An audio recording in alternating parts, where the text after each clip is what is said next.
Le 21 septembre 2017, à 8h30, une bombe a été activée au passage d'une patrouille de police dans la ville de Bamenda, région du nord-ouest Cameroun, faisant 3 blessés parmi les forces de l'ordre.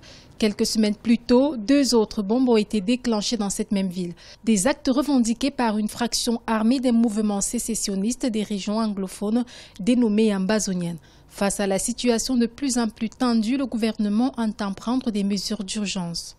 Le chef de l'État, chef des armées et chef suprême des forces de sécurité a prescrit aux forces de défense et de sécurité, à partir de New York, où il prend part aux travaux de la 72e Assemblée générale des Nations unies, que des mesures particulières soient prises pour le renforcement de la sécurité des personnes et des biens et que des dispositions particulières soient mises en place afin d'assurer 24 heures H une sécurité plus renforcée des établissements scolaires. Au-delà de ces 3 attentats, un autre assaut avait été déjoué en début du mois d'août 2017 avec la saisie à Bengui, une localité de la région du Nord-Ouest, d'un important arsenal militaire en possession de ces activistes.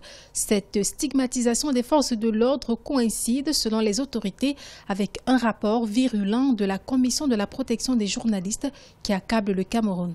Nous sommes donc parfaitement fondés à nous interroger sur la simultanéité de telles agressions, d'autant plus incompréhensibles qu'elles ne correspondent à aucune réalité sur le terrain, avec l'ouverture de ce second front d'attaque terroriste sur le terrain national. Depuis la succession de ces attentats, la situation devient de plus en plus tendue dans les régions anglophones. Ces activistes annoncent des marches de protestation qui ont cours depuis ce 22 septembre 2017 dans le sud-ouest.